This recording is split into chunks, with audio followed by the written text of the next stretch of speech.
So, hello everyone, welcome to Earth Central, the podcast of Forbify, when we invite sustainability experts to talk about sustainability matters. Today we have with us Leonhard, the Volunteer Carbon Market Expert of GreenAir. So, Leonhard, it's very nice to have you here. We're very happy that you joined us, and we're gonna start with you. You can make an Thanks for having introduction me. about yourself, and you can tell us a few things about you and your role in GreenAir. Sure. Yeah, thanks a lot for having me.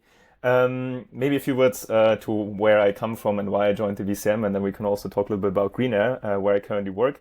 So originally, I actually don't come from the VCM per se. I worked a lot in the nonprofit part, where I mainly work together with local stakeholders. So that's communities, governments, also United Nations, in Africa to accelerate access to clean energy, so like small solar and wind power grids.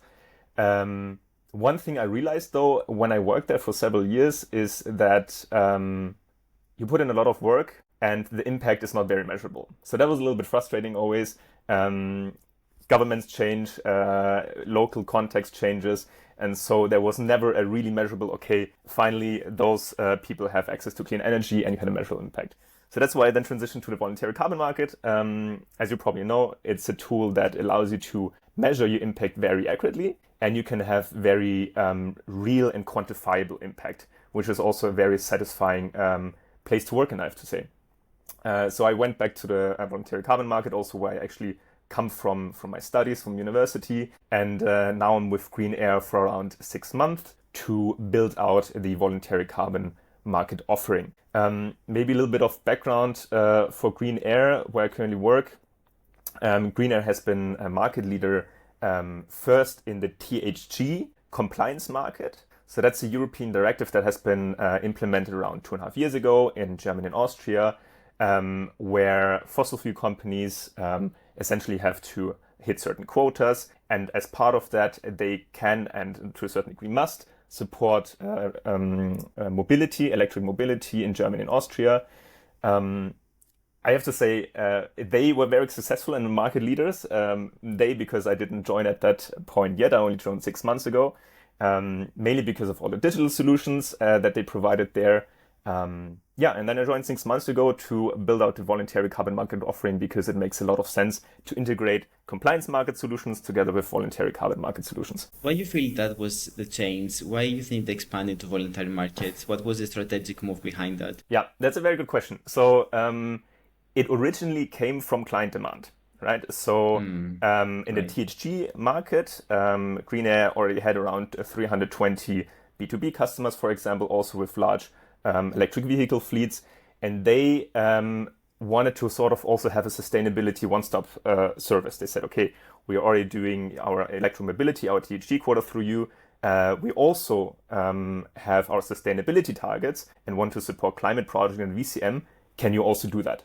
That's essentially how it started. Right. And then it spiraled into more products that really fit the companies. For example, a conversion of THG quotas to voluntary carbon markets, where we actually the first ones to do that in that sense. What does that mean? It's imagine you are a company, right? And you have a large electric vehicle fleet. You probably also bought that fleet for sustainability reasons, cost efficiency reasons, also sustainability reasons.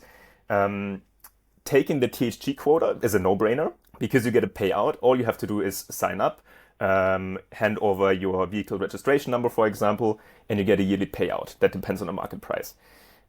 What you do, though, in a certain sense, is you also sell your emission reduction that you have from the e-vehicle as compared to fossil fuel vehicle to a fossil fuel company, because they will use that against their targets. So the no-brainer here is then to use those funds and reinvest them in the voluntary carbon market.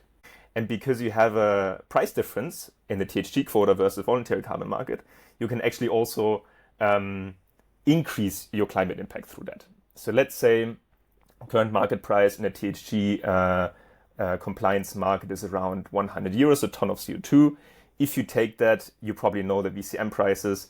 You can support several tons, if you will, in the VCM market, or you can invest it into very, very high quality projects, where we also focus on. We focus a lot on durable carbon removals, local projects in Austria and in Germany, and have a measurable impact there. So that's the solution that a lot of our clients really liked. what we then also, before we even started this B2B product, we wanted to test it a little bit with our B2C clients and say, okay, we have a lot of private people, right? Just that have a single electric vehicle, maybe. They sign up, they get their yearly. And we did a campaign asking them, hey, you have your payout. Do you want to receive a payout, or would you rather put that into high quality carbon projects where you can support and contribute into climate change mitigation? We thought there's no big real incentive for those because they don't have to communicate that externally. It's just private people like you and me. But we had a really good conversion. Around 5% of them said, yes, okay, let's do that. We had different projects as, it was surprisingly good. So that's why you also saw in the population itself, right, there's a bit of a change of thinking, which was really good to see. I think it's the first time I hear a company actually attracting individual customers, if I can call them that way at this point, like consumers, and actually trying to put them inside voluntary carbon markets. This is very interesting and I think it's a very clever way actually to make consumers more active in this market. And then, even try to make the market more transparent for them and make the high quality projects even more attractive for more people, not just the big buyers. That is, the main way that people are buying, carbon markets right now. So that's a very nice way. But apart from that, when it comes to GreenAir, what do you think is the main way that you're actually changing the carbon markets? What is the main way that you're actually trying to make carbon markets more transparent? Right. So let's put away for a second the THG compliance market side, because I think they're well established and have a completely digitalized process, right? If you look at the VCM, so what we essentially offer is a marketplace, right? A digital platform. And what sets us apart here a little bit from other players in the market is that we have a completely data-driven onboarding process for clients. So the idea is there that the client comes on, fills out questionnaires, see what is your sustainability targets, which SDGs, for example, you want to support. Are you part of any initiatives? Are you part of SBTI? What you're looking for exactly? And based on that, we auto create also portfolios from our inventory that we have from our project developers that we work together with, and have a very smooth journey for the customers. So that's one side. We also work on the developer side, so on the supply side, on a sort of, you could call it a developer operating system, to offer 5 core services to empower them and make it even more transparent. There we're also currently in the funding round and are building still on those products there. And how you make sure that the buyers can find the best projects? How do you evaluate projects, or you don't evaluate projects at all? No, we do evaluate projects. It's a very important point, of course. We can go into this a little bit later as well, but the past market scrutiny, where we currently stand, why we are where we are right now, it's super important to do that. We also want to always highlight a little bit, we are not trying to become a rating agency, right? That's not our full focus. But we have quite a diligent due diligence framework in place with several data points that we assess. That also is, of course, difficult because it's different from methodology to methodology what you have to assess. But at the moment, we have around 127 projects in our portfolio that we deem as very high quality.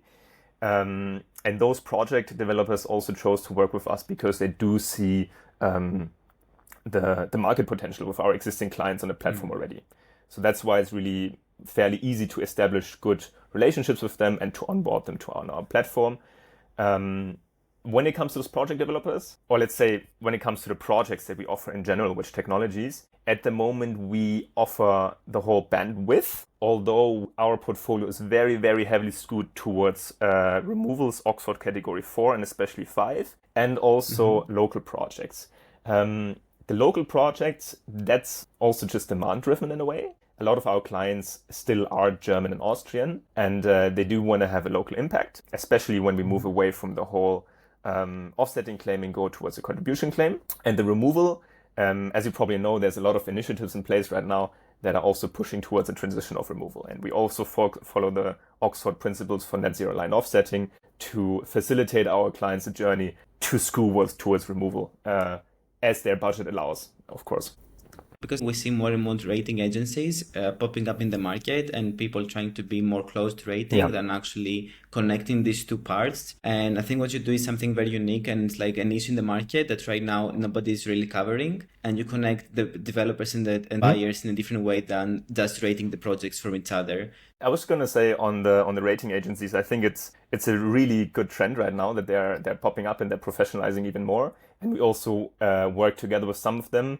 I just want to tease a little bit. We also want to deepen our existing relationships with them even more, because we do see a need of another third-party external rating agency coming in and saying, okay, this project is actually good. Yeah, I get it. Like, I mean, in Orbify, for example, we're not rating, but we do third-party evaluations. So we're not the ones who can actually rate a project, but we're going to be the ones who can say if this project is high quality based on satellite data. But we also, and we see how ratings have a different value when it comes to the market and how they evaluate it. And it's not about just using technologies, it's also about using data and actually having consultants do the whole rating. So I feel like it's three different ideas on carbon companies and how they deal with projects. So it's a very interesting market in general. The best result is a blend of all. Exactly.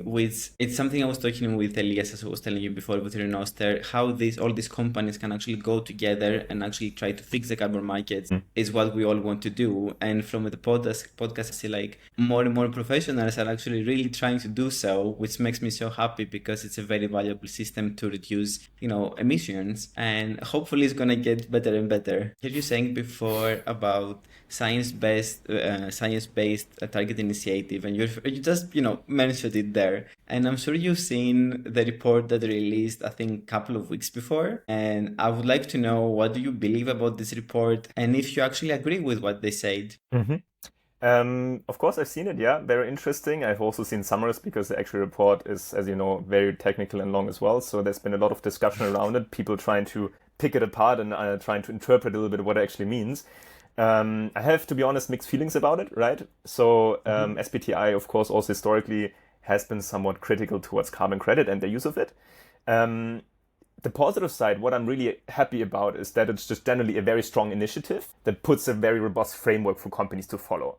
And I think that's also what's needed in the market, because everyone just did their own thing in a way. And you need a market-leading initiative that puts good guide rules into place, especially as long as we're still in a completely voluntary phase and we're not moving it towards a compliance market, right?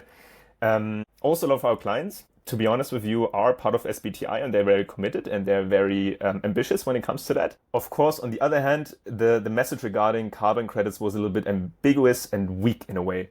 So as you probably know, currently, what is the state? Carbon credits cannot be counted towards the scope 1, 2, or 3 reduction targets. You ask about what my opinion is on that. I think it's fair because it's not a reduction per se. You do have to separate that in a way. So that's all good. You can use renewable energy certificates, you can use insetting, but you can then use durable removals, to neutralize the residual emissions at your net zero date. So that's around 5 to 10% of your baseline emissions at the net zero date. A few interesting points, which I'm happy about, that there was a bit more clarity, right? You have to match the emission types. So is it a nature-based emission? Should it go back to the nature? Is it a geological emission? Should it be put back into the ground? You have a physical equivalence, so methane maybe is shorter lived than other greenhouse gases, so you can neutralize with less permanent removals, things like that. But of course, it didn't give this big market signal that a lot of also removal companies out there, a lot of initiatives were hoping for. BVCM, beyond value chain mitigation, that's a different thing, right? So up to 33% of the scope 3 emissions could then be addressed through carbon credits, decreasing a little bit towards aligned with the Oxford principles. And this is also where we currently see the demand a little bit with our clients. So they're ambitious. It's not required to invest in BVCM on top of SBTI, but a lot of companies still do it. And we're happy they do it. What I think also in this discussion, it's a little bit of an interesting concept. I think it was just yesterday, the day before, I'm not sure if you saw it, the World Resource Institute. They also addressed this topic and proposed this idea of separating removal and reduction targets completely, because both are important. And rather than bunching them together into one net zero target, Right. you separate those two and you mitigate a little bit the risk of over-reliance on removals, but you still give a very clear incentive to scale the removals, which are very important to achieve any of the Paris goals. This is a very interesting approach, actually. And I can see why this could work. How separating them actually may work, and you stop like bouncing them all together. Yeah. But like, I also believe that it would be kind of risky for them to just go publicly and say, yes, carbon markets are actually working super well and you're going to achieve net zero if they actually don't have the results of saying that out loud. So I think they also kind of played safe here in order to, not to scale up something that they're still not sure if it actually works based on scientific data or not. Of course. And then when we talk about carbon markets, I would like to know your opinion about the current state of carbon markets. I know 2024 has been literally up and down with carbon markets. It's like another reporter says something else, then the value drops down again, then something happens, it's becoming more transparent, and then down again. It's like up and down constantly. So I'd like to know how you feel about 2024 and carbon markets. That's a good question. It's been a roller coaster, right? So I was also there at the peak of the market. 2022, the total market was around 1.9 billion US dollars. The year after, 723 million US dollars. So there's quite a steep drop. Of course, maybe to give a bit of context, that all started because of very big media scrutiny regarding certain projects, especially red projects, so forest protection projects. Also partly legitimate scrutiny, of course. And there was a bit of panic in the market. Maybe you've heard the term green hushing.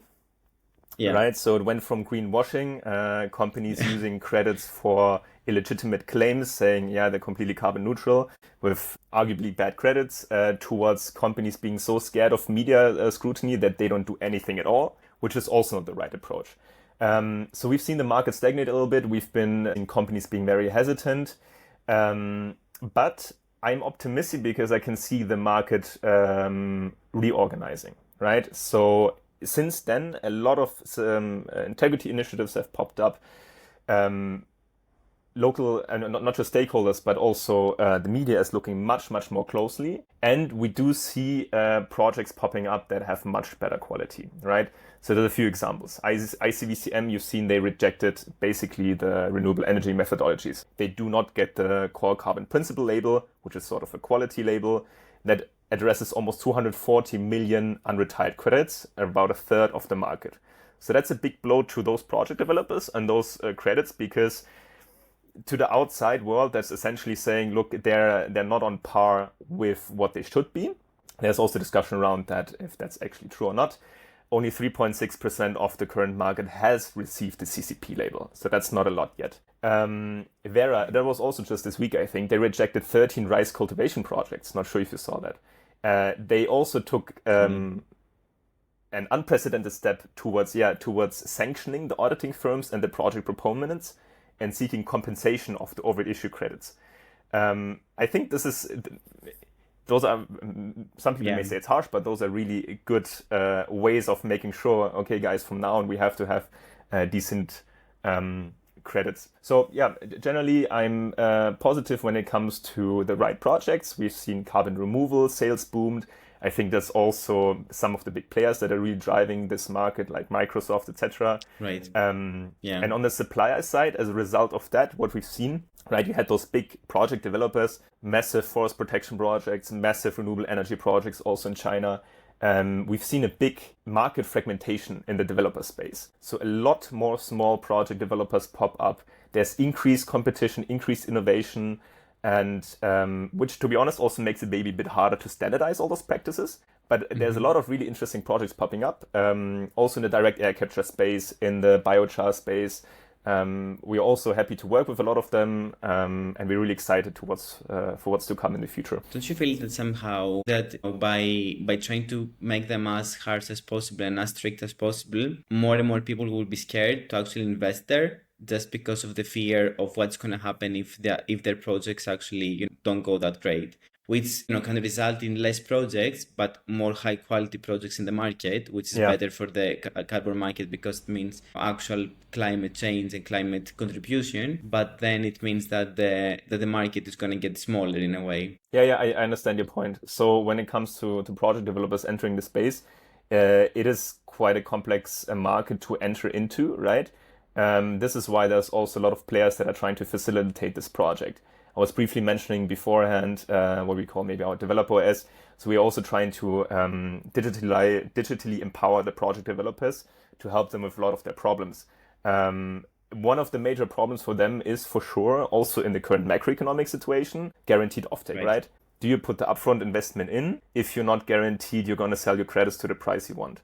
You have the question of, can you make sure the market understands that your projects and your credits are actually high quality and demand that premium price that you need for this project? Those are all sort of question marks. And this is why it's also very important, of course. It's a chicken egg situation. This is why it's very important for companies to take action now, also especially in the removal space, to give those investments that facilitate CDR to scale up in the future. Yeah, that makes sense actually. And what do you think are the biggest challenges in carbon markets right now? You can name like 5 of them. No, not even. 3 main challenges. 3 main challenges. Right. Let me think if I can boil it down to 3. But on the buyers, okay, so on the buyers, there's uncertainty regarding the claims, right? Luckily, you also have initiatives coming up that are trying to solve that. VCMI claims code of practice. What can you say? We also see corporates moving away from a ton-to-ton for project, for example. There's a bit of a lack of regulatory clarity. And of course, the biggest of it all, do the projects actually deliver the promised impact? On the developer side, what I said before, can you ensure that the market understands the quality of my credits? And can you find committed long-term offtake agreements? I think, transparency, integrity, those are the key words when it comes to transparency. What we, for example, can do from GreenAir, right? We can help facilitate project developers to communicate all their impact as transparently as possible. But what we can do essentially as a marketplace, for example, say we have very transparent fee structures, very transparent pricing. That was another big point of criticism in the past. The VCM has been very murky. Buyers didn't know how much of their money actually landed at the projects and contributed to the benefits. Maybe some corporates had very different prices for the same credits. So there, I think it's important to bring in some level of standardization and some level of transparency also for our clients. So before you told me the 3 challenges, so now I would like to know the 3 biggest opportunities to grow in carbon markets. Opportunities, right. So there's a few enablers, I think, right? So regulatory developments, that's a little bit hard for us at GreenAir, for example, to have a direct impact at. So, I mean, we're a part of Deutsche Verband Negative Emission, so the German Association for Negative Emissions and a negative emission platform. You can sort of shape the discourse regarding removals there, but in the end, that's also policy decision making that needs to take place here.